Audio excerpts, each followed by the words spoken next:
Jemaat yang dikasihi Tuhan, selamat pagi. Sungguh bersuka cita saat ini bersama-sama kita datang beribadah kepada Tuhan.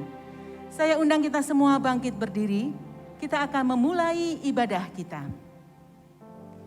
Haleluya, Kristus sudah bangkit. Haleluya, Kristus sudah bangkit. Ya, hari ini bersama-sama dengan seluruh umat Tuhan, kita merayakan Paskah. Untuk menandainya, Bapak Gembala Sidang kita, Bapak Pendeta Hendra, dan Ibu Silvani akan menyalakan lilin putih yang melambangkan karya kebangkitan dan kemenangan Tuhan Yesus Kristus yang menyinari hidup orang berdosa dan yang memampukan orang percaya untuk hidup bagi Dia. Tetapi yang benar ialah bahwa Kristus telah dibangkitkan dari antara orang mati sebagai yang sulung dari orang-orang yang telah meninggal.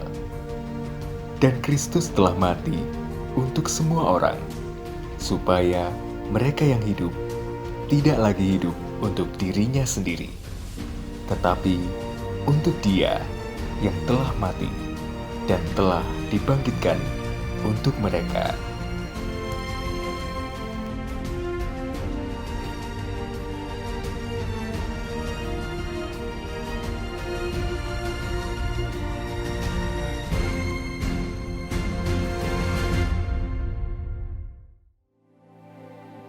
Jemaat yang dikasihi oleh Tuhan, mari kita memulai kebaktian Paskah pagi hari ini dengan sebuah keyakinan bahwa pertolongan kepada kita adalah di dalam nama Tuhan yang menciptakan langit dan bumi.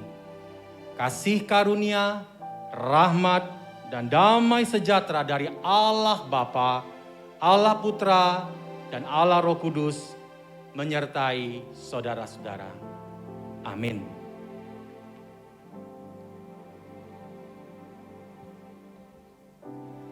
Jemaat yang dikasihi Tuhan, dalam ibadah Paskah hari ini, saya rindu kita bersama-sama membaca nats Alkitab yang terdapat di dalam Lukas pasal 24 ayat 1 sampai 6a. Demikian firman Tuhan.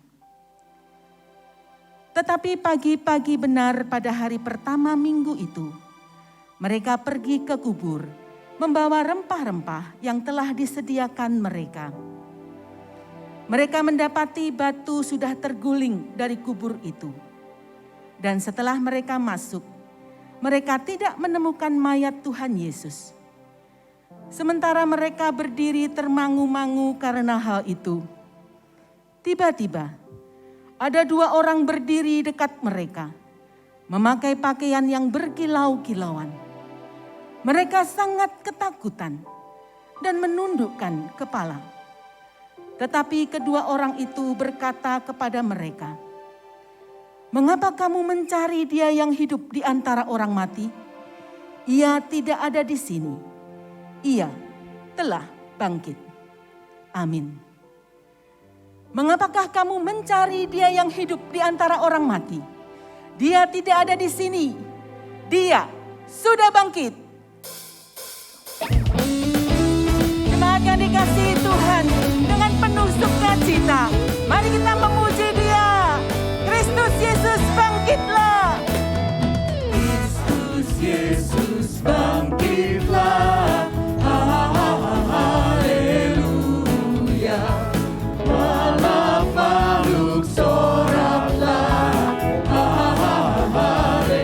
Angkat suaramu, pujilah Dia.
Mari Bapak Ibu yang sekalian, kita sama-sama masuk di dalam doa.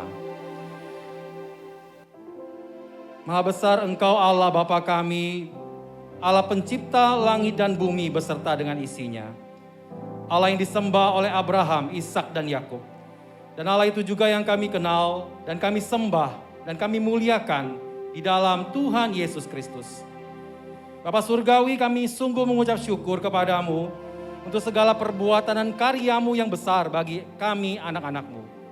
Terima kasih Bapa, pagi hari ini kembali Engkau mengundang kami kembali untuk datang beribadah bersekutu dalam kebaktian Paskah online.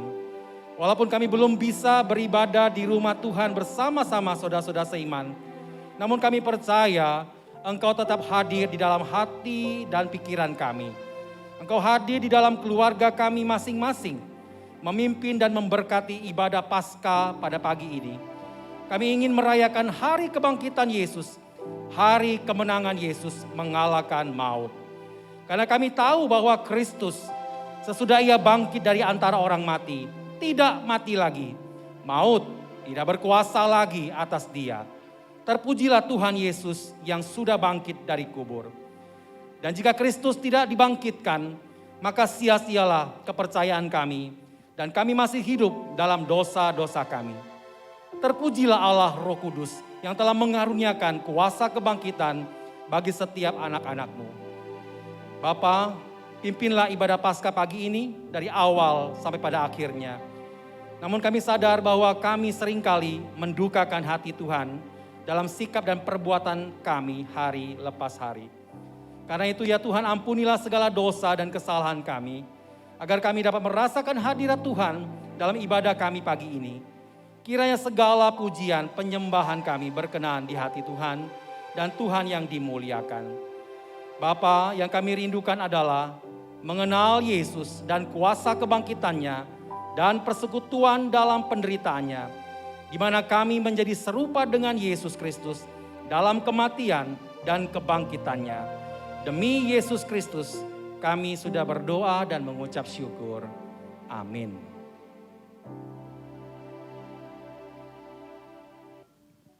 Jemaat yang dikasihi Tuhan, dengarlah berita anugerah.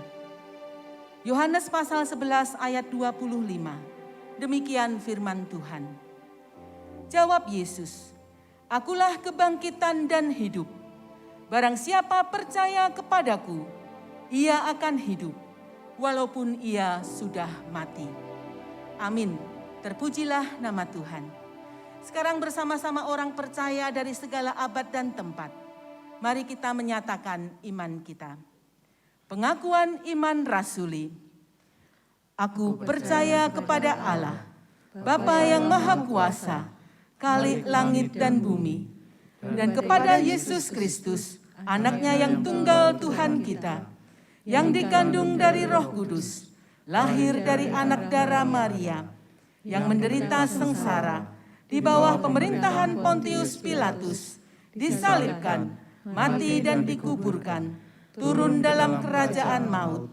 Pada hari yang ketiga, bangkit pula dari antara orang mati, naik ke surga, duduk di sebelah kanan Allah, Bapa yang Maha Kuasa. Dan dari sana ia akan datang untuk menghakimi orang yang hidup dan yang mati. Aku percaya kepada Roh Kudus, gereja yang kudus dan am, persekutuan orang kudus, pengampunan dosa, kebangkitan tubuh, dan hidup yang kekal. Amin. Jemaat dipersilahkan duduk. Jemaat yang dikasihi Tuhan, sekarang mari bersama-sama kita mendengarkan sebuah pujian. Serukan namanya.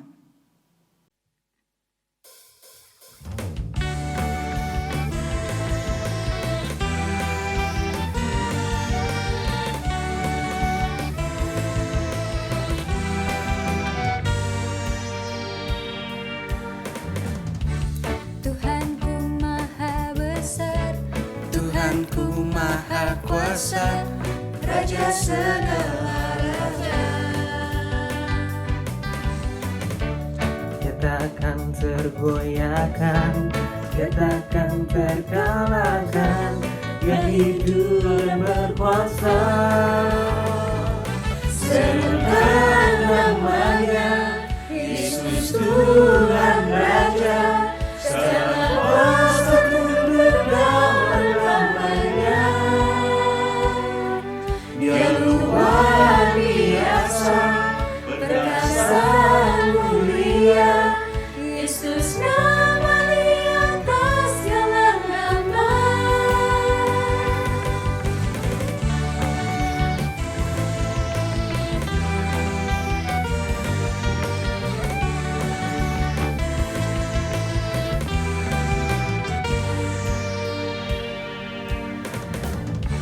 Tuhanku maha besar, Tuhanku maha kuasa, Raja segala raja.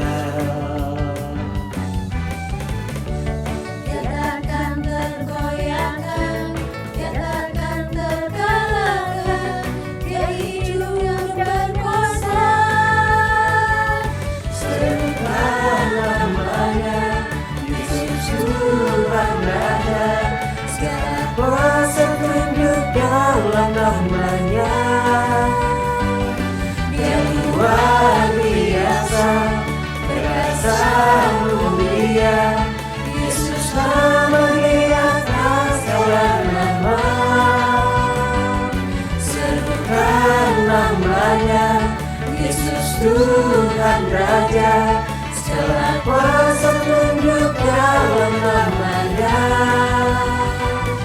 Dia luar biasa, perkasa mulia, Yesus nama di atas segala nama. Yesus nama di atas segala nama. Yesus nama di atas segala nama.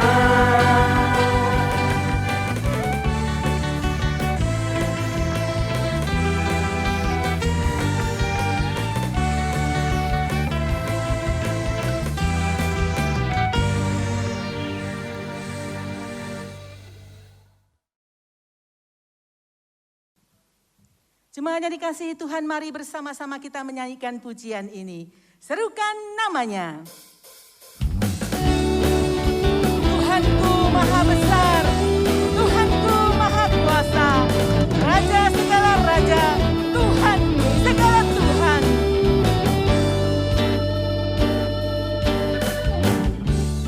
Tuhanku maha besar, Tuhanku maha kuasa, Raja segala raja.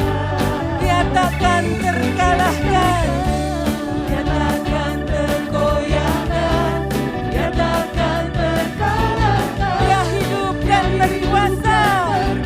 Amin. Serukan namanya. Yesus Tuhan Raja, segala kuasa tunduk dalam namanya. Dia luar biasa, perkasa mulia, Yesus nama di atas segala nama. Serukan namanya, Yesus Tuhan Raja, segala kuasa tunduk dalam namanya. Dia luar biasa, perkasa mulia, Yesus nama di atas segala nama. Yesus nama di atas segala nama. Di atas segala nama. Yesus nama di atas segala nama. Sebab siapakah Allah selain dari Tuhan? Dan siapakah gunung batu kecuali Allah kita? Terpujilah namanya. Amin. Jemaat yang dikasihi Tuhan, sepatutnya lah kita menyerukan nama Tuhan dalam hidup kita. Karena Dia adalah Tuhan yang menyelamatkan kita. Dia Tuhan yang telah mengalahkan kuasa maut. Dia hidup selama-lamanya. Sungguh hiduplah penebusku, dan kini pun hidup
Yesus Kristus Allah yang perkasa datang ke dunia mencari kita manusia yang berdosa. Karena kasih-Nya yang besar kepada kita, Dia lahir, menderita, mati dan bangkit bagi kita. Sekarang marilah kita mengerjakan bagian kita, percaya dan patuh kepadanya.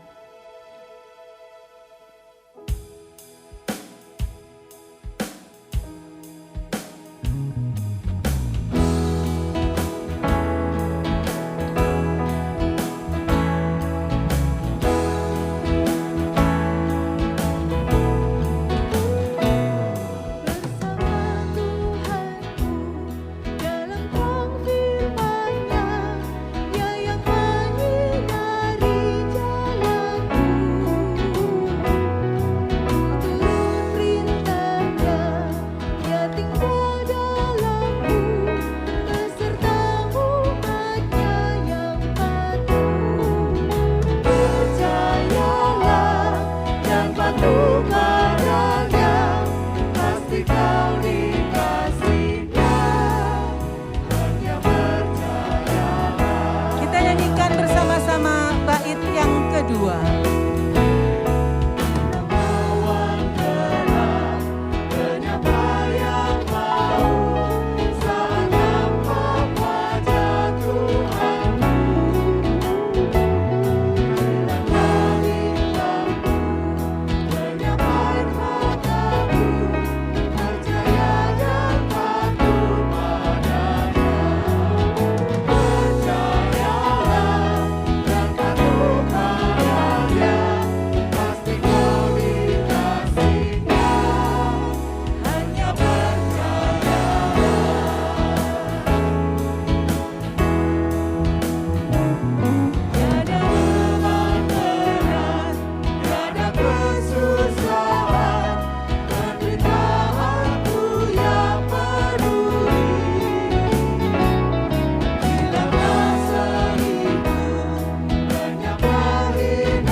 Sekarang marilah kita bersama-sama mendengarkan firman Tuhan yang akan disampaikan oleh Bapak Pendeta Paulus Surya.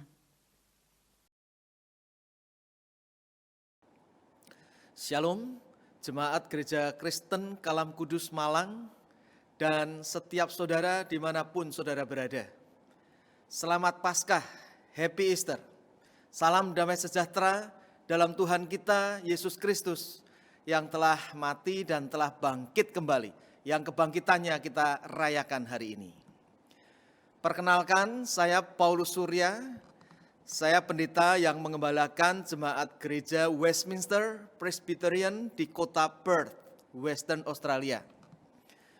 Terima kasih saya ucapkan kepada Pendeta Hendra dan segenap para hamba Tuhan dan majelis Gereja Kristen Kalam Kudus Malang yang telah memberi kesempatan pada saya untuk menyampaikan firman Tuhan pada hari Paskah ini, Minggu tanggal 4 April 2021. Mari kita membuka dan membaca firman Tuhan dari Yohanes pasal 20 ayat 19 sampai 23. Yohanes pasal 20 ayat 19 sampai 23, tema khotbah pada hari ini adalah Bila Yesus di pusat hidupmu. Bila Yesus di pusat hidupmu. Baik, sebelum kita membaca dan merenungkan firman Tuhan, mari kita bersatu di dalam doa.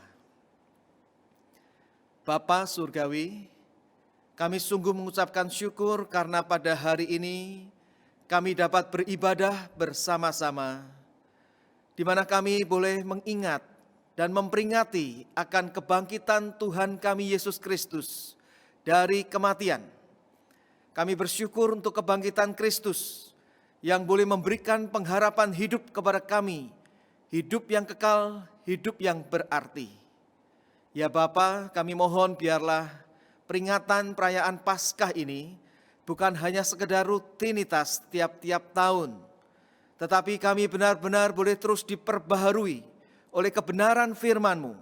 Dan firman-Mu yang sebentar akan kami baca dan yang akan kami renungkan, kami mohon Allah Roh Kudus memimpin setiap kami, sehingga kebenaran firman-Mu boleh menjadi pelita bagi kaki kami dan terang bagi jalan kami.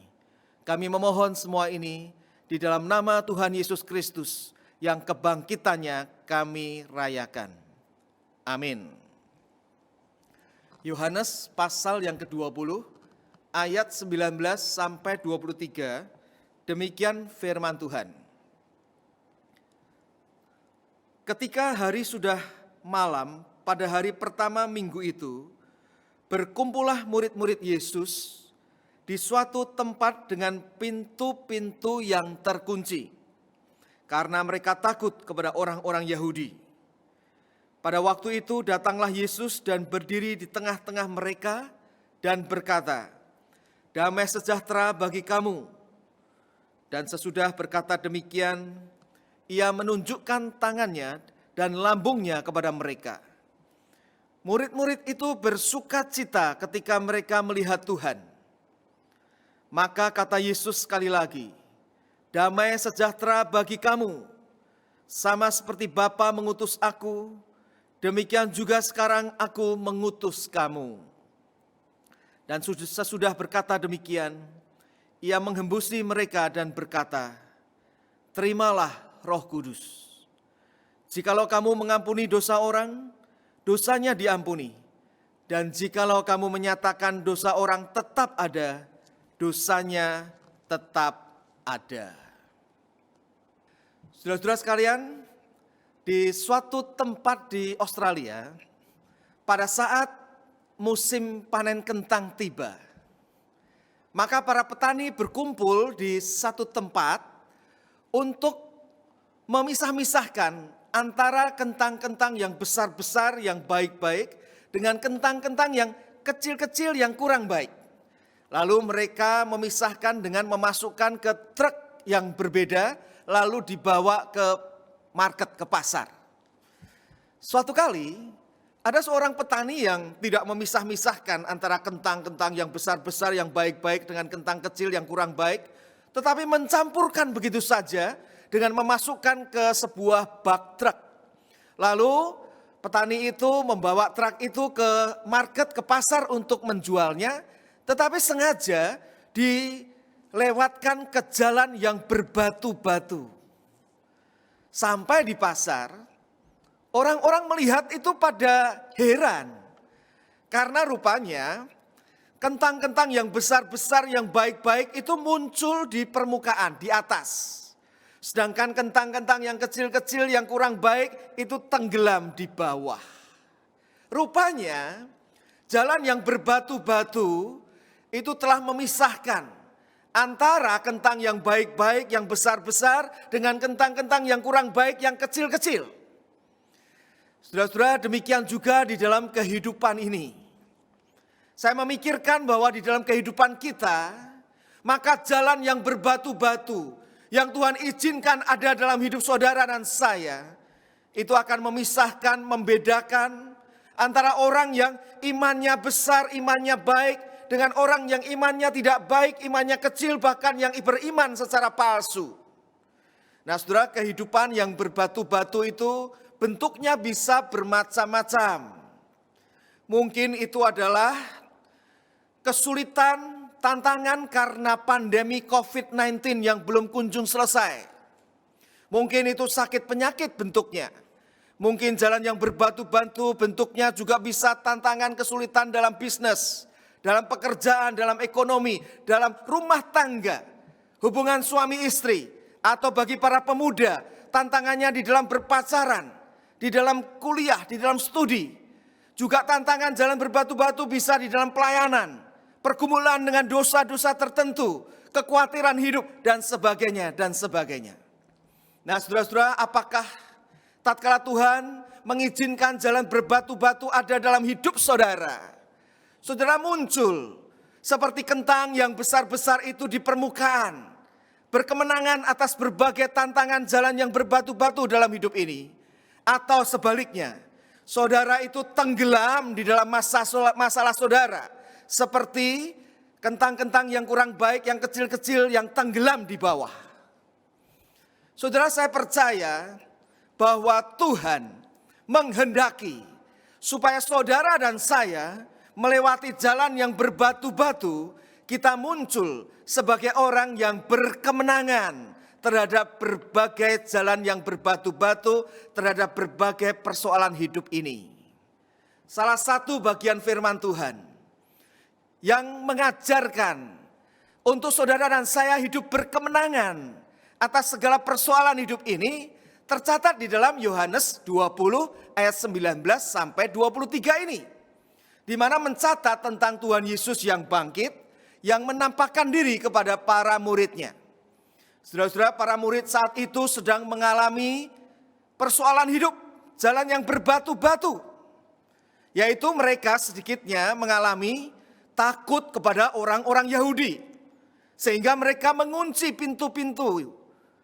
Mereka tahu bahwa orang Yahudi telah membunuh gurunya, Yesus. Dan mereka pengikut Yesus. Mereka ketakutan. Lalu mereka juga ada di dalam keadaan sedih, bingung. Karena Yesus yang mati. Pagi itu perempuan-perempuan termasuk Maria Magdalena mengatakan bahwa Yesus sudah bangkit. Dan mereka itu adalah saksinya. Tetapi saudara-saudara, kalau kita melihat latar belakang orang Yahudi pada waktu itu, kesaksian para wanita itu kurang bisa dipercaya. Sehingga mereka di dalam keadaan bingung, dalam keadaan takut. Dan di dalam keadaan seperti itu, Yesus yang bangkit menjumpai mereka, berdiri di tengah-tengah mereka, dan memberikan kekuatan kepada mereka.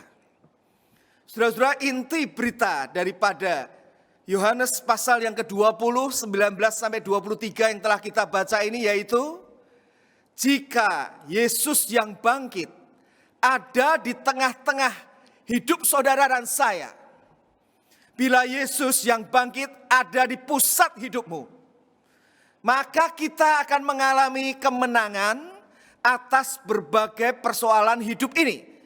Kita akan mengalami kemenangan di dalam menjalani jalanan yang berbatu-batu. Nah, berdasarkan Yohanes pasal 20 ayat 19 sampai 23 ini, di dalam rangka peringatan Paskah ini, mari kita melihat apa saja bentuk-bentuk kemenangan tersebut bila Yesus ada di pusat hidup kita. Bentuk-bentuk kemenangan terhadap persoalan hidup itu apa saja? Yang pertama-tama, saudara dan saya akan mengalami peaceful. Hidup yang penuh kedamaian di tengah persoalan hidup. Saudara-saudara, kalau kita melihat di dalam Yohanes 20 ini, sedikitnya 2 kali di dalam ayat 19 dan ayat 21, Yesus berkata pada waktu berdiri di tengah-tengah akan murid-muridnya, damai sejahtera bagi kamu. Damai sejahtera bagi kamu. Peace be with you. Saudara-saudara, latar belakang akan kisah itu adalah beberapa hari sebelumnya Yesus memberitahu murid-muridnya bahwa dia akan ke Yerusalem, lalu dia akan dianiaya, bahkan akan dibunuh, akan disalibkan. Maka pada saat itu murid-murid yang dimulai dengan Petrus itu berkata kepada Tuhan Yesus, sekali-kali penderitaan itu tidak akan menimpa engkau. Bahkan kami masuk penjara demi engkau pun kami rela. Bahkan mati pun kami berani. Tapi saudara-saudara, tatkala Yesus benar-benar ditangkap sebelum disalibkan, semua murid termasuk Petrus itu lari semuanya. Nah, pada saat Tuhan Yesus kemudian betul-betul ditangkap, mati, lalu bangkit kembali, dan Tuhan Yesus menampakkan diri kepada murid-muridnya, Tuhan Yesus tidak berkata kepada murid-muridnya itu, makanya lain kali jangan asal ngomong. Kalau mau ngomong tuh pikir dulu. Kalian keterlaluan, lari semua. Katanya masuk penjara pun berani, mati pun berani. Tuhan Yesus tidak berkata juga, mana Petrus, mana Petrus. Lalu Petrus dipanggil, lalu dimaki-maki di depan murid-murid lainnya. Tidak, saudara-saudara. Tapi justru yang keluar dari perkataan Tuhan Yesus adalah, peace be with you. Damai sejahtera bagi kamu. Apa artinya, saudara-saudara? Artinya adalah Tuhan Yesus menyatakan pengampunan. Pengampunan yang membawa damai sejahtera. Pengampunan yang membawa damai sejahtera. Tatkala saudara dan saya mengalami pengampunan di dalam Yesus Kristus, di situ ada damai sejahtera sejati. Saudara-saudara, beberapa tahun yang lampau, saya pernah mengunjungi orang yang baru 2-3 kali datang berbakti di gereja di mana saya mengembalakan. Saya datang ke rumahnya, mengunjungi seorang pria. Saya bersama dengan 2 pengurus gereja. Tatkala berbincang-bincang, berkenalan, lalu karena saya perhatikan, pria itu sepertinya sendirian di rumah. Maka kemudian saya bertanya, maaf ya, saya pengen tahu ya, apakah sudah berkeluarga? Saudara-saudara, pada waktu saya bertanya begitu, rupanya wajahnya berubah. Lalu dia berkata, maaf ya bapak-bapak, bolehkah saya hanya berbicara kepada Bapak Pendeta Paulus? Oh, saudara-saudara, rekan saya 2 orang pengurus gereja itu langsung mengatakan, oh kalau gitu kami keluar dulu ya. Lalu pria itu mengatakan, enggak usah, saya mau ajak Pendeta Paulus ke ruangan lain ya. Lalu saya diajak ke ruangan lain, saudara-saudara. Pada waktu saya diajak ke ruangan lain, tinggal berdua, lalu dia berkata, Bapak tadi bertanya apakah saya sudah berkeluarga. Saya sulit menjawabnya di depan 3 orang. Tapi saya ingin menjawabnya hanya di depan Pendeta Paulus. Saya sudah berkeluarga sebenarnya. Tetapi saya juga sudah bercerai. Lalu dia ungkapkan dosa-dosa kesalahan masa lalunya. Lalu dia berkata, dengan dosa-dosa seperti itu, apakah benar-benar ada pengampunan daripada Tuhan? Saudara-saudara, saya kemudian meyakinkan pria itu bahwa jikalau kita sungguh-sungguh bertobat, menyesali akan segala dosa kita dan datang memohon pengampunan daripada Tuhan Yesus Kristus yang sudah mati dan bangkit, maka saat itu saya menyebutkan satu ayat dari Yesaya 1 ayat 18, sekalipun dosamu merah seperti kirmisi, akan menjadi putih seperti salju.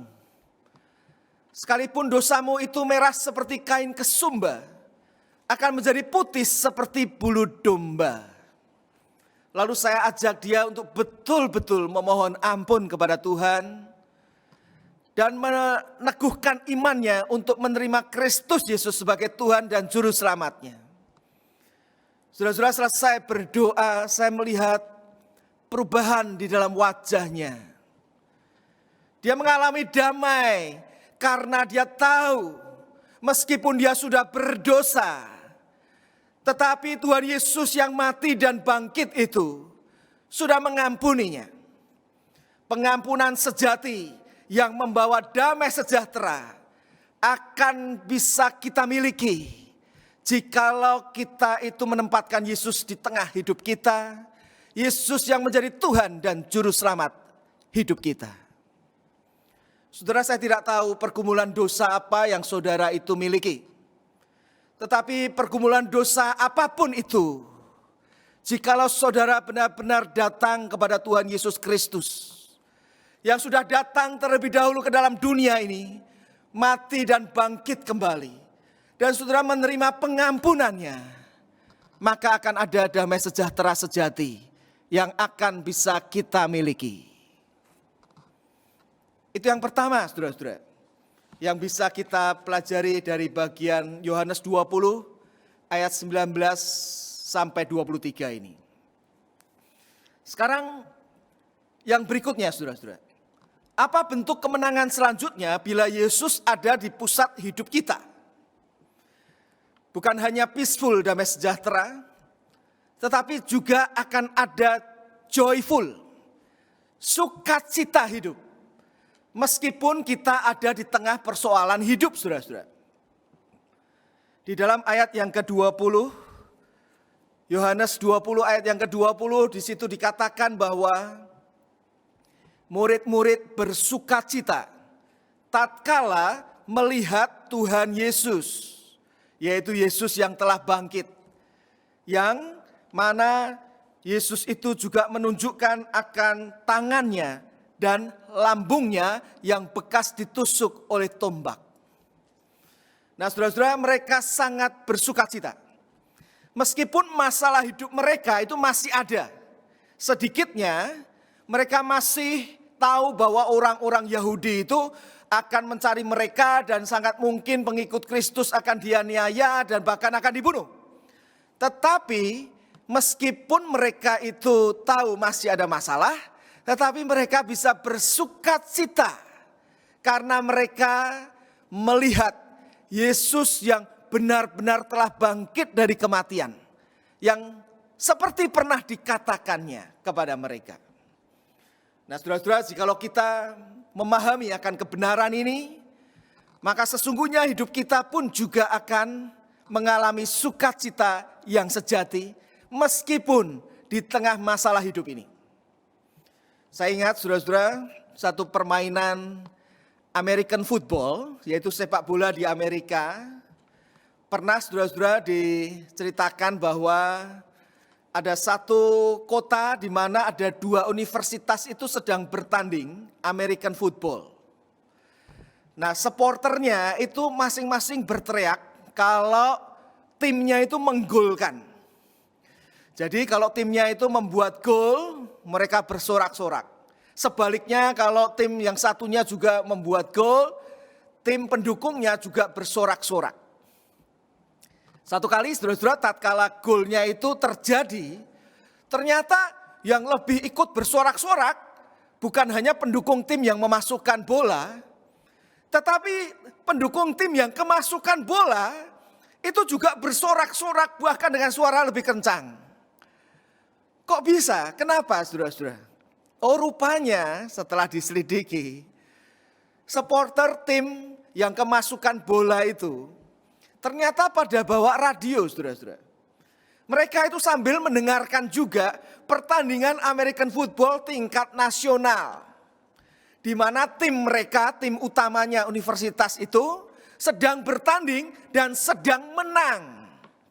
Jadi meskipun yang ada di depan itu sedang kalah kemasukan gol, tetapi yang lebih penting mereka tahu ternyata mereka sedang menang. Oh, saudara-saudara, membacakan kisah ini, saya mengingat bahwa bisa jadi saudara dan saya, hidup kita itu di depan kita itu ada masalah, ada persoalan. Sepertinya kita itu berat menghadapinya. Tetapi kalau kita itu melihat Yesus yang bangkit, yang sudah menang daripada kematian, menang untuk kita akan persoalan hidup terbesar kita, maka kita itu bisa bersukacita meskipun masalah sehari-hari masih ada. Tetapi kita tetap bisa mengalami sukacita sejati karena masalah terbesar sudah diselesaikan, dikalahkan oleh Yesus Kristus yang mati dan bangkit. Sehingga saudara-saudara seharusnya memang berita akan kebangkitan Yesus, berita Paskah, seharusnya membuat saudara dan saya bisa bersukacita dengan sukacita yang sejati. Apapun masalah yang ada di depan kita tetap bisa bersukacita sejati karena masalah terbesar kita diselesaikan di dalam kebangkitan Yesus dari kematian. Itu hal yang kedua yang dapat kita alami sebagai bentuk hidup berkemenangan tatkala Yesus itu benar-benar ada di pusat hidup kita. Yesus yang bangkit ada di pusat hidup kita. Yang ketiga, saudara-saudara, selanjutnya kita bisa melihat bahwa bentuk kemenangan selanjutnya bila Yesus itu ada di pusat hidup saudara dan saya, bukan hanya peaceful, joyful, tetapi juga yang berikutnya adalah useful. Saudara dan saya menjadi orang yang berguna, dipakai oleh Tuhan untuk kelebaran kerajaan Tuhan. Saudara-saudara, mari kita perhatikan ayat yang ke-21b. Di situ Tuhan Yesus berkata demikian kepada murid-muridnya. Sama seperti Bapa mengutus aku, demikian juga sekarang aku mengutus kamu. Seperti Bapa mengutus aku, demikian juga aku sekarang mengutus kamu. Saudara, siapa yang diutus oleh Tuhan Yesus di sini? Murid-murid Tuhan Yesus saja waktu itu? Atau termasuk kita orang-orang yang percaya kepada Tuhan Yesus? Saudara-saudara, konteks di dalam Yohanes 20 ayat 19 sampai 23 ini jelas. Konteksnya adalah yang dimaksud, yang diutus oleh Tuhan Yesus adalah murid-murid Tuhan Yesus pada waktu itu. Tetapi kata-kata yang sama, di mana seperti Bapa mengutus aku, Yesus berkata, aku mengutus kamu, itu juga Tuhan Yesus kenakan di dalam Yohanes 17 ayat 18 dan seterusnya. Bukan hanya bagi murid-murid saja waktu itu, tetapi juga bagi orang-orang percaya karena pemberitaan daripada murid-murid itu sehingga mencakup semua orang percaya, termasuk saudara dan saya. Jadi saudara-saudara, jikalau saudara dan saya menempatkan Tuhan Yesus di tengah-tengah hidup kita, menjadi pusat hidup kita, Yesus yang telah mati dan bangkit itu, maka hidup saudara dan saya akan menjadi useful karena Tuhan mau mengutus dan memakai saudara dan saya. Saudara, saya ingat salah satu penjara di Amerika yang sangat menakutkan beberapa tahun yang lampau, itu adalah penjara Angola atau Angola Prison di daerah Louisiana di Amerika. Mengapa itu penjara yang sangat menakutkan? Karena dihuni ribuan orang, kapasitasnya sekitar 5.000 dan hampir selalu penuh, dan dihuni oleh orang-orang yang sudah dijatuhi hukuman mati atau hukuman seumur hidup. Penjahat-penjahat kelas kakap yang sangat besar akan kesalahannya.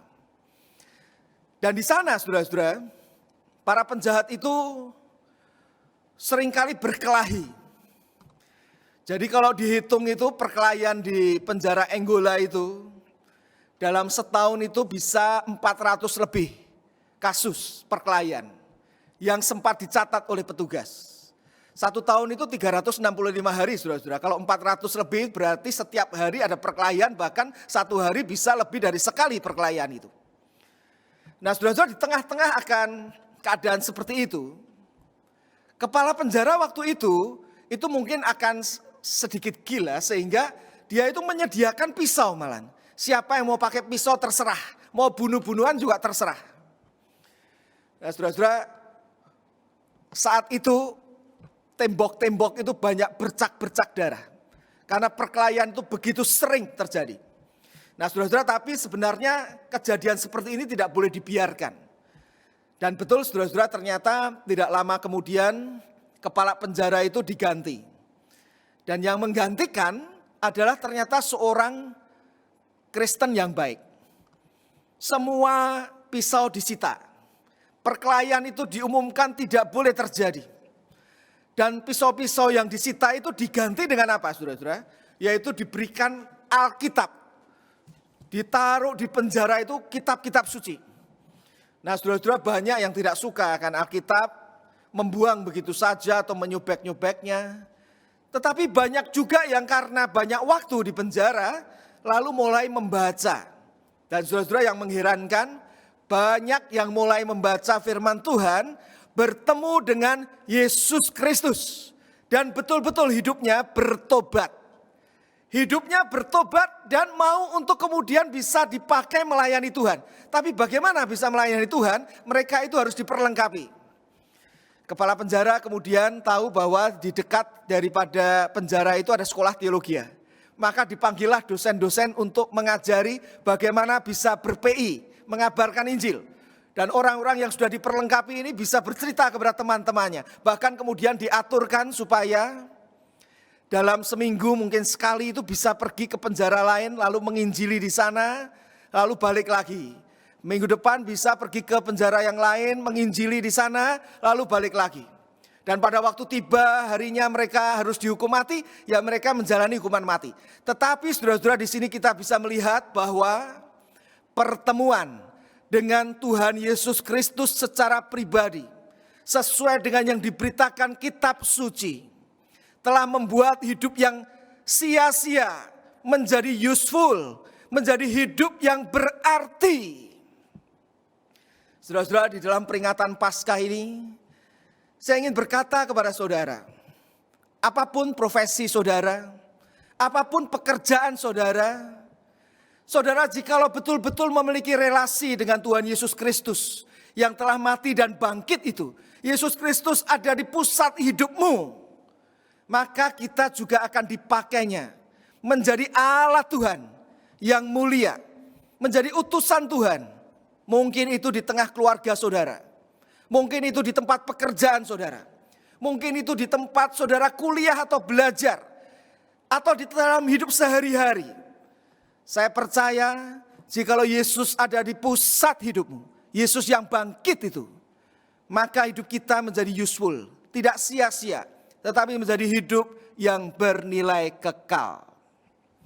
Dan yang terakhir saudara-saudara, tatkala Yesus ada di pusat hidup kita, maka bentuk kemenangan selanjutnya yang akan kita alami adalah bukan hanya kita akan mengalami peaceful, joyful, useful, tetapi juga saudara dan saya akan mengalami kehidupan yang powerful, hidup yang penuh dengan kuasa, karena kuasa Tuhan, kuasa Roh Kudus menyertai saudara dan saya. Saudara-saudara, perhatikan di dalam ayat yang ke-22. Di dalam ayat yang ke-22 di situ Yesus dicatat, Yesus yang telah bangkit itu menghembusi mereka dan berkata, terimalah Roh Kudus. Apa maksudnya tatkala Yesus berkata terimalah Roh Kudus?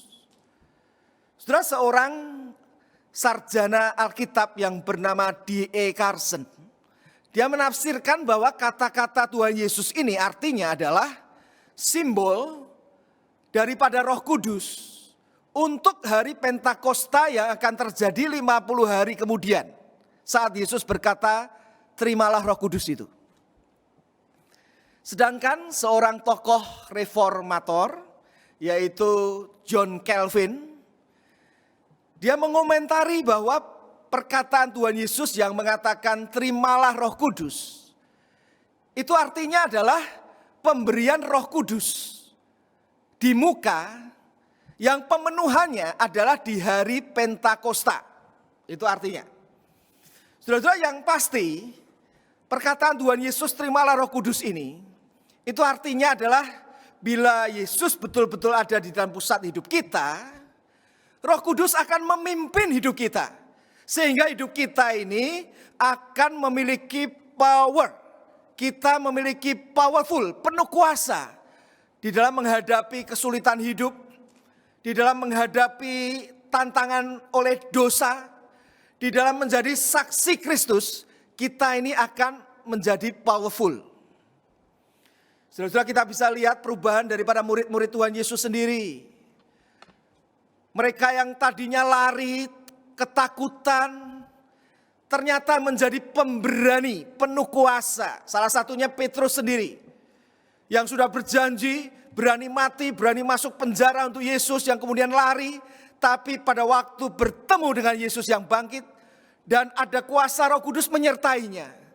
Kita bisa melihat saudara-saudara di Kisah Rasul pasal 5, pada waktu dia itu dilarang untuk memberitakan Injil, dia berani berkata, silahkan pilih taat kepada Allah atau taat kepada manusia. Dia begitu penuh dengan kuasa dalam hidupnya. Demikian juga saudara-saudara, saya percaya jika Yesus yang bangkit ada di tengah hidup kita, dan hidup kita itu dipimpin oleh Allah Roh Kudus, maka ada kuasa Tuhan yang menyertai saudara dan saya untuk hidup kita ini menjadi hidup yang penuh kuasa, berkemenangan atas berbagai persoalan hidup, berkemenangan atas tantangan godaan dosa, dan berkemenangan untuk menjadi saksi Kristus dimanapun Tuhan tempatkan. Sudah beberapa waktu yang lalu saya membaca satu kisah tentang seorang misionari yang melayani di satu daerah di India yang tidak ada orang Kristen sama sekali di situ. Lalu tatkala dia itu memberitakan Injil di daerah itu ada satu kepala suku yang tidak suka kepada apa yang dilakukannya. Padahal dia memberitakan Injilnya itu juga berhati-hati. Tetapi sudah terbaca oleh kepala suku di situ. Dan kepala suku ini tidak suka karena dia memberitakan tentang orang yang namanya Yesus yang asing bagi mereka. Suatu kali saudara-saudara, kepala suku itu ingin ngerjain misionari ini. Pada waktu misionari itu ada di rumahnya, dan dia sedang berdoa kepada Tuhan supaya Tuhan membukakan kesempatan supaya Injil bisa diterima di situ. Ada orang yang diselamatkan. Tiba-tiba pintu rumahnya itu diketok. Pada waktu kemudian misionari itu membukakan pintu, ternyata saudara-saudara yang datang itu kepala suku. Wah, misionari itu dalam hati pikir apakah Tuhan mengirim kepala suku ini untuk bisa menerima Tuhan Yesus, sehingga nanti anak buahnya pun juga bisa terima Tuhan Yesus. Saudara, tapi kemudian kepala suku itu berkata, Pak, boleh saya masuk untuk berbincang-bincang? Oh, silakan, silakan. Pak, saya ini sakit, Pak. Saya ingin untuk Bapak mendoakan, karena saya lihat Bapak ini suka berdoa, dan Bapak itu berdoa kepada seorang yang asing namanya bagi saya. Jadi silakan Bapak doakan saya supaya saya bisa sembuh. Wah, misionari itu senang sekali saudara-saudara. Dia berdoa dalam hati, Tuhan buatlah mujizat supaya orang ini bisa sembuh. Sehingga kalau dia sembuh dia bisa percaya Tuhan Yesus. Sehingga anak buahnya juga bisa percaya Yesus. Jadi kemudian dia berkata, saya akan berdoa bagi Bapak kepada Allah yang namanya Yesus Kristus. Bapak mau untuk berdoa bersama saya kepada Allah yang namanya Yesus Kristus? Oh, saudara-saudara, kepala suku itu berkata, namanya siapa terserah, yang penting saya bisa sembuh. Lalu misionari itu mulai mendoakan. Saudara-saudara, terkadang pada waktu berdoa dengan tutup mata, kepala suku itu hanya berpura-pura.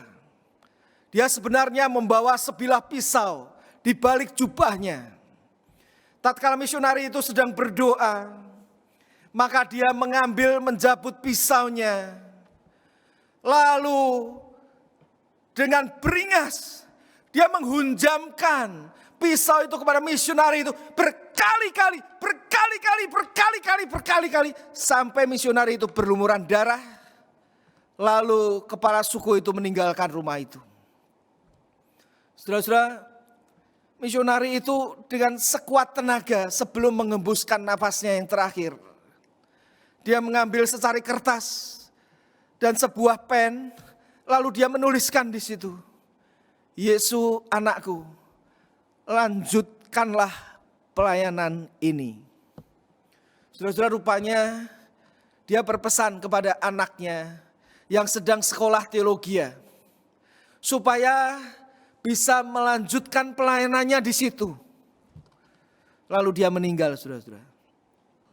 Waktu anaknya itu tahu ayahnya itu meninggal dibunuh oleh kepala suku di satu pedalaman di India, dia tidak bisa terima, saudara-saudara.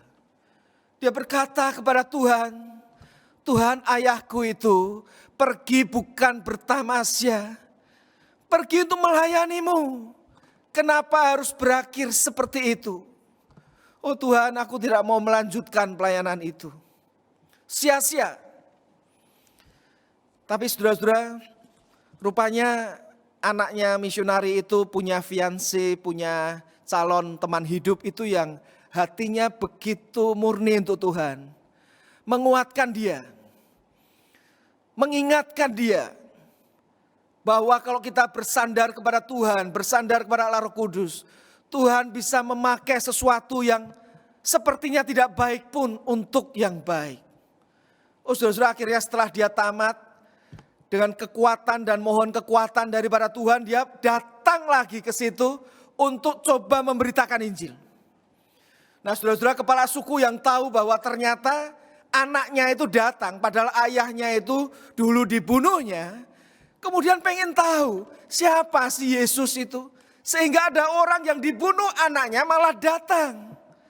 Lalu dia benar-benar bertanya, dan anak misionari itu menjelaskan tentang Yesus Kristus yang adalah juru selamat manusia satu-satunya yang telah mati untuk menggantikan hukuman bagi orang yang percaya kepadanya, yang bangkit kembali memberikan masa depan yang penuh kuasa. Kepala suku itu bertobat, saudara-saudara. Dan saat dia bertobat, banyak anak buahnya yang juga bertobat. Tuhan telah memakai akan anak dari misionari ini yang bersandar kepada Tuhan untuk dengan penuh kuasa boleh menjangkau jiwa-jiwa bagi Tuhan. Saudara-saudara, mungkin saudara dan saya tidak dipanggil Tuhan untuk ke pedalaman seperti misionari ini. Tetapi prinsipnya sama. Jikalau Yesus yang bangkit itu ada di dalam pusat hidupmu, saudara dan saya itu dipimpin oleh Roh Kudus, maka akan ada kuasa yang menyertai saudara dan saya untuk hidup berkemenangan atas persoalan hidup ini, atas berbagai tantangan dengan dosa, dan bahkan untuk menjadi saksi Kristus. Saudara, mari kita di hari Paskah ini, kita boleh serahkan diri kita kepada Tuhan yang telah bangkit itu, sehingga dia boleh ada di tengah-tengah hidup kita, center hidup kita, memimpin hidup kita.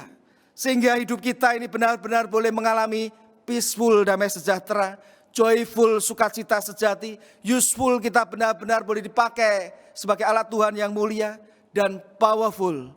Ada kuasa yang menyertai hidup saudara dan saya. Maukah saudara? Maukah saudara? Mari kita berdoa. Ya Tuhan, Allah kami yang hidup,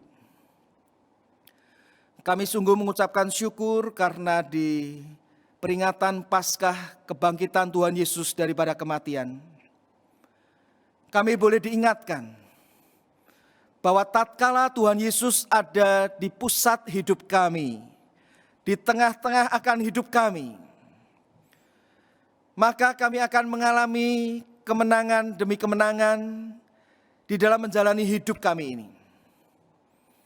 Kami bersyukur kami diingatkan bahwa di dalam Kristus Yesus yang telah mati dan bangkit, ada damai sejahtera sejati, peaceful. Ada sukacita sejati, joyful. Meskipun di hadapan kami masih ada tantangan dan persoalan, ada hidup yang berguna bagi kerajaan Tuhan. Kami boleh menjadi alat Tuhan yang useful. Dan ada kehidupan yang penuh kuasa ada power, ada Roh Kudus yang memimpin hidup kami untuk boleh berkemenangan atas berbagai persoalan hidup kami, bahkan atas berbagai pergumulan dengan dosa, dan hidup berkemenangan untuk boleh menjadi saksi Kristus. Tuhan, berkatilah jemaat GKKK Malang, para hamba Tuhan, majelis, dan seluruh jemaat, dan juga setiap kami yang sudah mendengarkan kebenaran firman Tuhan ini.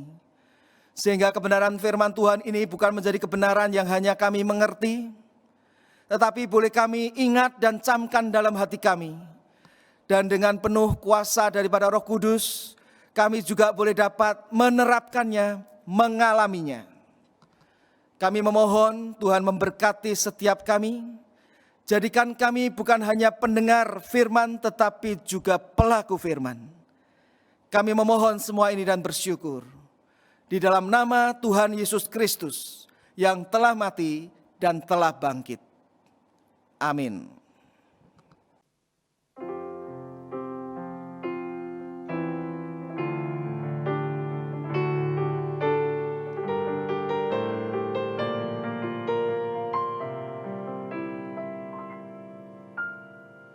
Juru selamatku yang mati di salib, menderita dan dihina.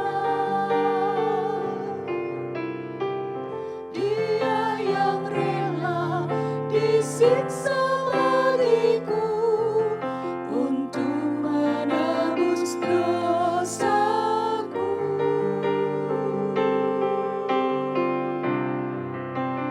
Dia suci, suci, penebus yang agung, Sang Raja damai.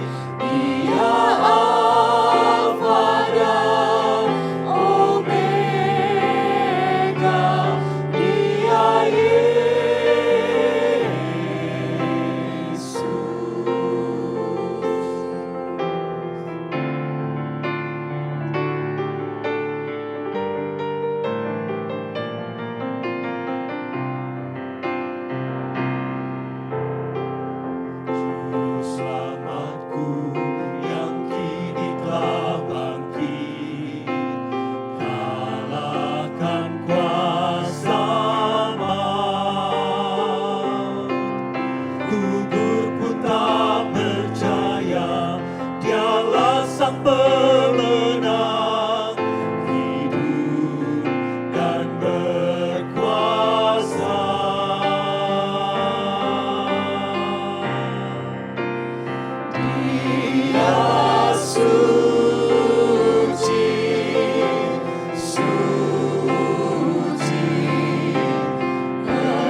jemaat sekalian, baik kita akan melanjutkan dengan doa syafaat. Mari kita bersama-sama berdoa. Bapa kami dalam kerajaan surga, kami sungguh bersehati berdoa untuk bangsa dan negara kami, bangsa Indonesia. Kami menyadari bahwa saat ini kami melihat adanya ancaman keamanan dan kebersatuan dari bangsa kami. Kami berdoa untuk kelompok-kelompok yang berusaha mengacaukan bangsa Indonesia ini. Kiranya Tuhan mencegah mereka melakukan hal-hal atau niat jahat mereka untuk menimbulkan kekacauan dan ketakutan dan ketidakharmonisan di antara umat beragama di Indonesia ini. Ya Tuhan, kami juga berdoa bagi aparat pemerintah, khususnya aparat keamanan, dapat melakukan langkah-langkah antisipasi. Badan intelijen dapat melakukan antisipasi terhadap kelompok-kelompok yang ingin mengacaukan bangsa dan negara kami. Mohon hikmat dari Tuhan, mohon belas kasihan dari Tuhan bagi bangsa dan negara kami ini. Kami juga berdoa untuk korban luka-luka akibat bom di Makassar pada minggu yang lalu. Kiranya Tuhan boleh menolong dalam proses pemulihan kesehatan dari para korban luka-luka tersebut. Ya Tuhan, kami juga berdoa untuk bangsa kami yang terus berupaya untuk mengimpor vaksin dan melakukan vaksinasi di berbagai daerah dengan segala tantangan dan problema yang ada. Kami berdoa biarlah ini juga dapat menolong bangsa ini segera keluar dari dampak pandemi yang panjang yang telah kami jalani bersama-sama. Ya Tuhan, kami juga berdoa untuk jemaat Gereja Kristen Kalam Kudus Malang melewati malam Getsemani, Jumat Agung dan ibadah Paskah pada saat ini. Kiranya jemaat boleh diteguhkan iman percaya jemaat. Jemaat boleh diteguhkan untuk selalu bersandar dan berharap hanya kepada Tuhan dalam hal keselamatan dan bukan kepada yang lain. Kami juga berdoa biarlah jemaat juga boleh menjadikan Kristus sebagai pusat hidupnya di setiap kehidupan di dunia ini. Tolong Tuhan untuk kehidupan pertumbuhan kerohanian dari jemaat. Kami juga berdoa untuk jemaat yang juga bergumul dalam kesehatan, yang bergumul dengan pemulihan dari COVID ataupun dari sakit lainnya. Biarlah Tuhan terus boleh memberikan pengharapan, memandang hanya kepada Tuhan untuk menjalani proses kesembuhan yang ada.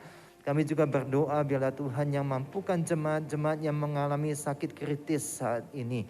Biarlah keluarga tetap bersandar dan percaya bahwa Tuhan akan terus memimpin menyertai jemaat yang mengalami sakit kritis saat ini. Ya Tuhan, kami juga berdoa untuk sebentar lagi jemaat akan memberikan persembahan Paskah. Biarlah persembahan ini menjadi korban yang harum di hadapan Tuhan, yang keluar dari hati yang mengasihi Tuhan dan tahu dan mengalami pemeliharaan dari Tuhan. Terima kasih Tuhan. Dan kami alaskan semua doa-doa kami ini hanya di dalam satu nama, yaitu Yesus Kristus. Amin. Haleluya, Kristus sudah bangkit. Haleluya, Kristus sudah bangkit. Mewakili rohaniwan dan majelis, saya mengucapkan selamat Paskah kepada jemaat sekalian. Kiranya semangat Paskah, semangat kebangkitan dari Kristus memberikan pengharapan baru kepada kita di dalam mengikut Tuhan setiap harinya. Terima kasih kepada Pendeta Paulus Surya yang telah menyampaikan kebenaran firman Tuhan. Biarlah firman yang diberikan ini boleh memberikan pertumbuhan iman, keyakinan iman di dalam hidup kita, menjadikan Kristus sebagai pusat di dalam hidup kita. Terima kasih kepada semua jemaat yang telah melayani pada ibadah Paskah ini. Terima kasih juga kepada panitia Paskah yang berjerih lelah mempersiapkan semua rangkaian Paskah, baik itu malam Getsemani, Jumat Agung, dan Paskah pada hari ini. Tuhan yang memberkati semua jerih lelah dan pelayanan Bapak Ibu Saudara sekalian. Selanjutnya jemaat sekalian, seperti biasa persembahan dapat kita berikan melalui transfer ke rekening gereja maupun scan QR Code yang ada pada layar. Persembahan dapat berupa persembahan persepuluhan, persembahan rutin gereja maupun persembahan Paskah. Kiranya persembahan kita menjadi korban yang harum di hadapan Tuhan dan dapat dipakai bagi pelayanan di gereja ini. Dan selanjutnya kita akan menyaksikan warta tayang. Shalom jemaat sekalian. Pelayanan beasiswa Agape membuka kembali pendaftaran bagi anak-anak anggota jemaat Gereja Kristen Kalam Kudus Malang untuk siswa taman kanak-kanak hingga perguruan tinggi. Untuk pendaftaran dan syarat-syarat yang diperlukan, jemaat dapat menghubungi Tata Usaha Gereja Kristen Kalam Kudus Malang di Jalan Semeru 30 pada jam kerja. Pendaftaran dibuka hingga 30 April 2021. Diberitahukan kepada simpatisan yang ingin menjadi anggota Gereja Kristen Kalam Kudus Malang dan yang telah mengajukan surat atestasi, diundang untuk mengikuti kelas atestasi pada tanggal 18 April dan 2 Mei 2021, pukul 4 sore melalui aplikasi Zoom. Bagi simpatisan yang ingin mengikutinya, diharapkan untuk segera mendaftar melalui Tata Usaha Gereja Kristen Kalam Kudus Malang. Kebaktian doa streaming Selasa 6 April 2021 akan dilayani oleh Pendeta Martin Chen. Kebaktian doa akan dimulai pada pukul 6 sore dan dapat diakses di YouTube channel Gereja Kristen Kalam Kudus Malang. Ibadah streaming minggu depan, tanggal 11 April 2021, akan dilayani oleh Pendeta Kindo Manoki. Dan ibadah youth akan dilayani oleh Evangelis Carolina Soputri. Ibadah streaming dapat diakses di YouTube channel Gereja Kristen Kalam Kudus Malang. Dan ibadah umum yang pertama ditayangkan di Malang TV pada pukul 6 pagi dan disiarkan di Radio RRI frekuensi 91,5 FM pada pukul 8 pagi. Mohon dukungan doa bagi pelayanan di gereja kita. Selamat hari Minggu, Tuhan Yesus memberkati. Jemaat sekalian, wabah pandemi COVID masih belum berakhir. Oleh karena itu, mari kita tetap waspada. Mungkin di tengah-tengah kita mungkin merasakan kejenuhan, tetapi kewaspadaan tetap harus kita perhatikan. Ikutilah protokol kesehatan dimanapun kita berada. Baik ketika akan keluar rumah maupun akan pulang ke rumah, ikutilah protokol kesehatan yang sudah diterapkan selama ini. Baik, kita akan mengakhiri ibadah kita, ibadah Paskah pagi hari ini. Saya undang kita semua untuk berdiri dan kita naikkan pujian doksologi.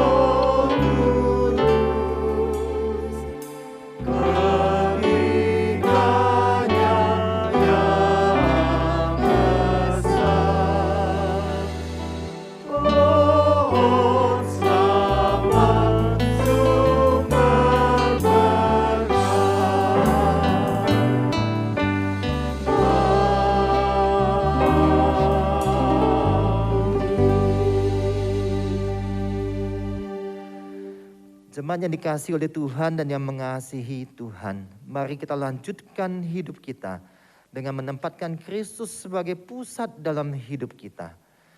Dan kita berdoa, kita mengarahkan mata hati dan pikiran kita kepada Tuhan. Dan terimalah berkat dari Tuhan. Tuhan memberkati engkau dan melindungi engkau. Tuhan menyinari engkau dengan wajah-Nya dan memberi engkau kasih karunia. Tuhan menghadapkan wajah-Nya kepadamu dan memberi engkau damai sejahtera. Amin.